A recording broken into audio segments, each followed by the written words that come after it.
Hello बेटा, नमस्कार। एक बार फिर से TNI कॉलेज के यूट्यूब चैनल पर आपका ज़ोरदार स्वागत है। तो प्यारे बच्चों, जो लास्ट की वीडियो थी उसमें हम भक्ति काल कर रहे थे। आज भक्ति काल का एक महत्वपूर्ण टॉपिक है। भक्ति काल में जो सगुण काव्य धारा है, उस सगुण काव्य धारा में कृष्ण काव्य है, तो कृष्ण काव्य पर चर्चा करेंगे। कृष्ण जी की भक्ति की शुरुआत कहाँ से हुई, कब हुई, कृष्ण जी का उल्लेख कहाँ कहाँ पर मिलता है। कई बार यहाँ से प्रश्न बन जाते हैं, अच्छे प्रश्न बनते हैं। तो बेटे करते हैं शुरुआत। अगर कृष्ण जी की भक्ति की बात करते हैं, देखिएगा कृष्ण काव्य सगुण धारा में कृष्ण काव्य और राम काव्य सगुण धारा दो में बटी हुई थी, दो शाखाओं में।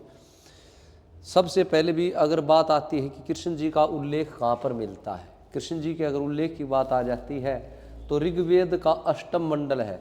जैसे कि ऋग्वेद में मंडल है, ऋचाएँ हैं, तो ऋग्वेद के अष्टम मंडल में कृष्ण जी का उल्लेख तो मिलता है। लेकिन कृष्ण जी का जो उल्लेख मिलता है, ये प्यारे बच्चों एक ऋषि के रूप में मिलता है। किसके रूप में मिलता है? ऋषि के रूप में मिलता है, देवताओं के रूप में नहीं। ध्यान दीजिएगा, ये महत्वपूर्ण पॉइंट है। इन्हीं से वो पेपर पूछता है कि जो ऋग्वेद है उसके अष्टम मंडल में सबसे पहले कृष्ण जी का उल्लेख मिलता है एक ऋषि के रूप में। इसके बाद भाई आगे है महानारायण उपनिषद है।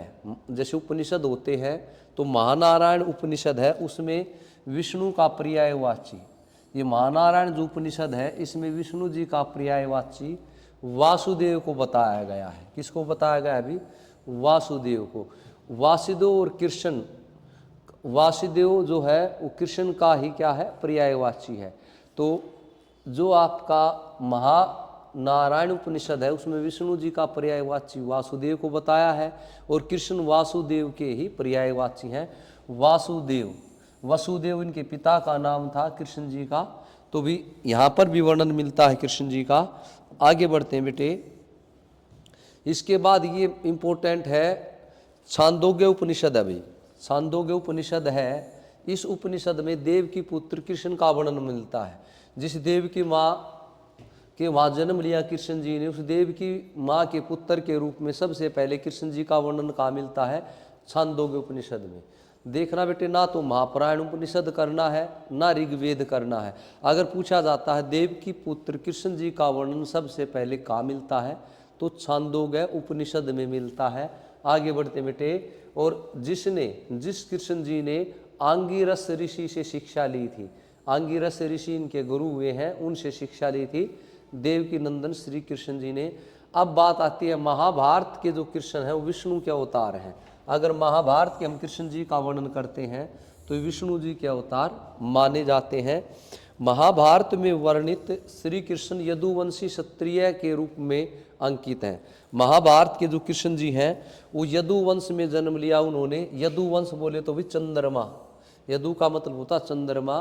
तो महाभारत में वर्णित श्री कृष्ण यदुवंशी हैं और क्षत्रिय हैं, राजा हैं, जो वेद वेदांग के ज्ञाता है, जो बहुत बड़े विद्वान हैं, वेद और वेदांग के ज्ञाता है। कृष्ण जी ने अपने देवताओं का परिचय, ये मोस्ट इम्पोर्टेंट है। यहाँ से पहले कृष्ण जी क्षत्रिय थे, कृष्ण जी ऋषि थे।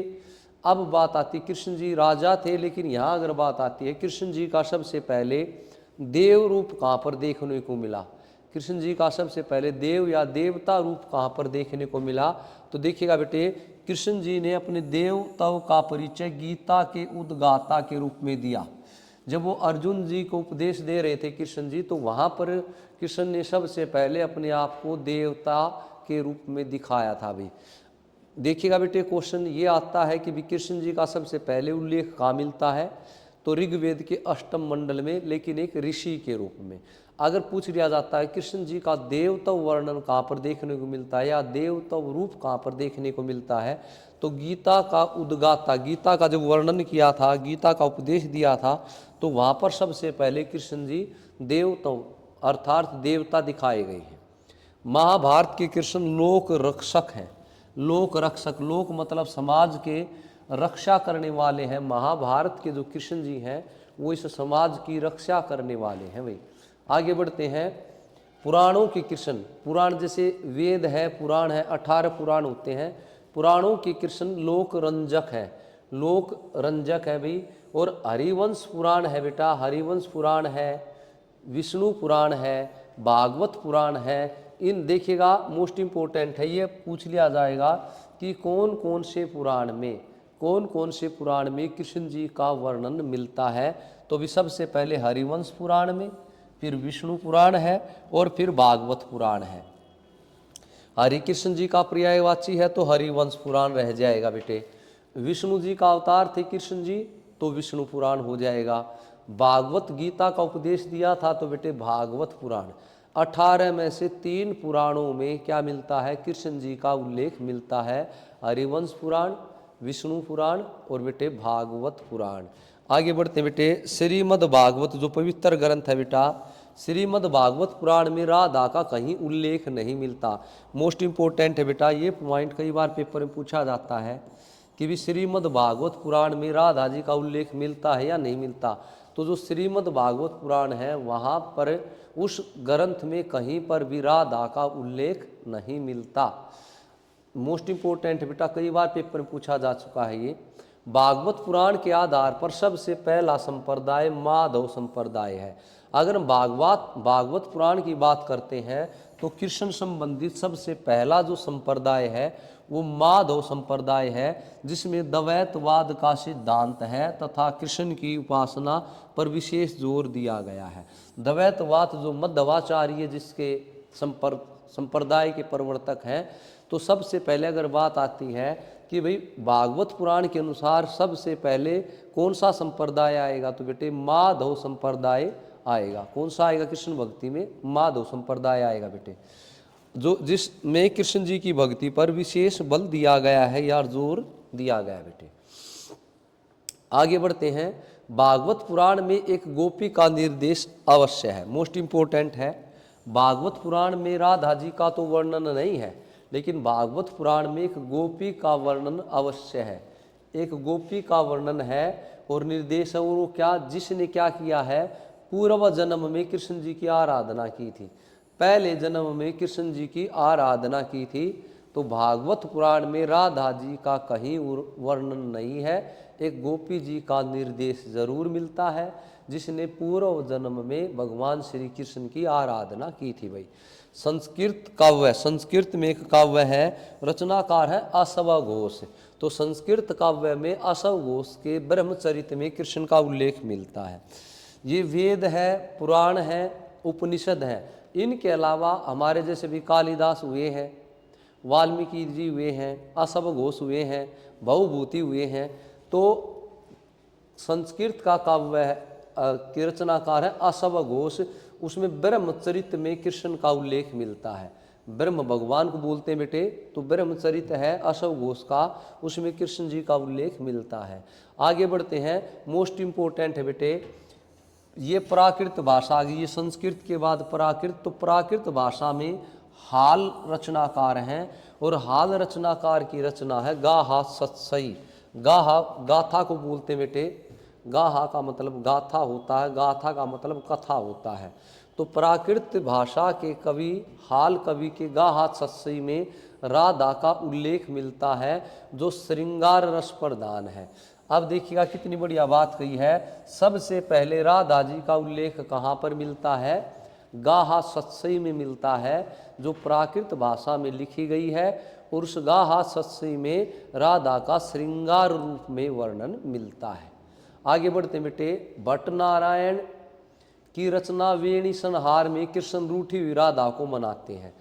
ये भट्ट नारायण जी की रचना है वेणी संहार, इसमें श्री कृष्ण रूठी हुई राधा को मनाते हैं बेटे। राधा का उल्लेख सबसे पहले गाहा सत्सई में रूठी हुई राधा को कृष्ण कहाँ पर मना रहे बेटे, भट्ट नारायण की रचना है वेणी संहार, इसमें मनाते हैं। हेमचंद्र भाई जो व्याकरण ग्रंथ के रचनाकार है, शब्दानुशासन, तो हेमचंद्र के प्राकृत व्याकरण में कृष्ण से संबंधित 2 पद हैं। कृष्ण से संबंधित 2 पद हैं। हेमचंद्र बेटे जैन कवि था, तो इसमें कृष्ण से संबंधित इनके व्याकरण ग्रंथ में 2 पद है बेटे। अब आते हैं, संस्कृत का ग्रंथ है और ग्रंथ का नाम है गीत गोविंद, रचनाकार हैं भी जयदेव। मोस्ट इम्पोर्टेंट है, इसी के आधार पर विद्यापति ने पदावली लिखी थी बेटे। तो देखिएगा बेटा, संस्कृत ग्रंथ गीत गोविंद में गीत ऐसे लिखा जाएगा और गोविंद ऐसे, गीत किसके? गोविंद के। गोविंदा गोविंदा जिसे बोलते हैं ना, गोविंदा गोविंदा, तो बेटे गोविंद किसका पर्यायवाची है? भगवान श्री कृष्ण का है। गोविंदा मटकी फोड़ता है, मक्खन खाता है। तो जो गीत गोविंद है संस्कृत का, रचनाकार है जयदेव। इसमें राधा कृष्ण का केली क्रीड़ाओं, राधा कृष्ण की जो लीलाएं हैं उनका वर्णन है बेटा। केली का मतलब भी खेल और क्रीड़ा, तो बेटा वो जो खेल खेल रहे हैं राधा कृष्ण, उसका वर्णन जयदेव द्वारा रचित गीत गोविंद में है। और बेटा इन्हीं के आधार पे विद्यापति जी ने पदावली लिखी थी जो मैथिली में है बेटा। तो देखिए इसके बाद बात करते हैं आगे। अगला जो पॉइंट है वो कह रहा है आधुनिक भाषाओं में, मोस्ट इंपोर्टेंट है बेटे। आधुनिक भाषाओं का मतलब है, आधुनिक भाषाओं की शुरुआत होती 1000 ईस्वी के बाद। कब होती है? 1000 ईस्वी के बाद। तो आधुनिक की अगर हम बात करते हैं तो आदिकाल में एक रचना हुई, और आदिकाल में रचना हुई और उस रचना का नाम था पदावली। उस रचना का क्या नाम था बेटे? पदावली। और रचनाकार थे विद्यापति जी। विद्यापति जी इसके रचनाकार थे। पदावली इनकी रचना का नाम है। भाषा है मैथिली। कौन सी भाषा बेटा? मैथिली भाषा है। आजकल तो मैथिली भाषा बन गई, उससे पहले मैथिली क्या थी? हिंदी की बोली थी। हिंदी की जो 18 बोलियां थी उनमें से एक मैथिली है। कितनी बढ़िया बात कही है कि आधुनिक, अगर हम हिंदी की बात करते हैं, अब तक हम क्या कर रहे थे बेटे? प्राकृत की बात कर रहे थे, संस्कृत की बात कर रहे थे, वेदों की बात कर रहे थे, पुराणों की बात कर रहे थे, उपनिषद की बात कर रहे थे, भागवत गीता की बात कर रहे थे। लेकिन बात यह है कि भाई आधुनिक जो भाषा है उसमें सबसे पहले कृष्ण जी का वर्णन कहाँ पर मिलता है? ये क्वेश्चन 20 बार आ चुका है अलग अलग एग्जाम में। विद्यापति की पदावली में मिलता है, जो किस में है? मैथिली में। और मैथिली बेटे किसकी बोली है? हिंदी की बोली है, बिहारी उपभाषा की बोली है। मगही, मैथिली, भोजपुरी, बिहारी की बेटे 3 बोलियां हैं। तो सबसे पहले अगर आधुनिक भाषाओं का जिक्र आ जाए तो कृष्ण जी का वर्णन विद्यापति की पदावली में मिलता है। कई बार पूछा जा चुका बेटा ये। इसके बाद कृष्ण भक्ति को शास्त्रीय आधार किसने प्रदान किया? शास्त्रों में कि भी कृष्ण का गुणगान हो, चैतन्य महाप्रभु हैं, इनके शिष्य हैं रूप गोस्वामी। चैतन्य महाप्रभु के शिष्य रूप गोस्वामी ने, रूप गोस्वामी, जीव गोस्वामी सुना होगा आपने। तो इन्होंने सबसे पहले कृष्ण जी की भक्ति को शास्त्रीय आधार पर प्रदान किया था बेटे। शास्त्रों का जो उल्लेख है कि भी शास्त्रों में जो कृष्ण का उल्लेख है उसका सबसे पहले वर्णन किसने किया? रूप गोस्वामी ने किया था बेटे। ये पेपर में पूछ लिया जाता है। बढ़ते बेटा आगे, अगला देखिएगा, अगला पॉइंट क्या है। अब कृष्ण जी के जो प्रमुख संप्रदाय उन पर भी चर्चा करेंगे। एक बंगाल का संप्रदाय है वैष्णो सहजिया संप्रदाय। बंगाल जो प्रांत अपना, बांग्ला भाषा वहाँ की, तो वहाँ का वैष्णो सहजिया संप्रदाय है जो राधा कृष्ण की भक्ति का वर्णन मिलता है। इसमें कृष्ण को रस माना गया है और राधा को रति माना गया है बेटे। तो यूँ आ जाएगा कि कौन सा संप्रदाय कृष्ण को रस मानता है और राधा को रति मानता है? तो बेटे वैष्णो संप्रदाय है, वैष्णो सहजिया संप्रदाय बांग्ला का। अब बात आती है कौन कौन से संप्रदाय हैं जिन्होंने कृष्ण जी की भक्ति की भी। तो कृष्ण जी की भक्ति के प्रमुख संप्रदाय हैं जो अक्सर पेपर में देखने को मिलते हैं बेटा। वल्लभ संप्रदाय है, वल्लभाचार्य जी प्रवर्तक है इसके। और कृष्ण का क्या रूप मान्य है? पूर्णानंद पर ब्रह्म पुरुषोत्तम। जो राधा वल्लभ संप्रदाय है उससे पहले बेटे वल्लभ संप्रदाय है। कृष्ण जी के किस रूप को मानते हैं पूछा जाता है। DSSS में काफ़ी बार पूछा जा चुका है। तो वल्लभ संप्रदाय कृष्ण जी को पूर्णानंद पर ब्रह्म पुरुषोत्तम मानते हैं।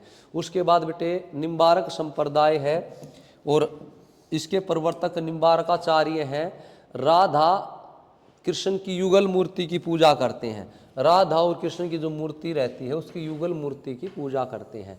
उसके बाद राधा वल्लभ संप्रदाय प्रवर्तक है बेटा हित हरिवंश, और राधा प्रमुख है।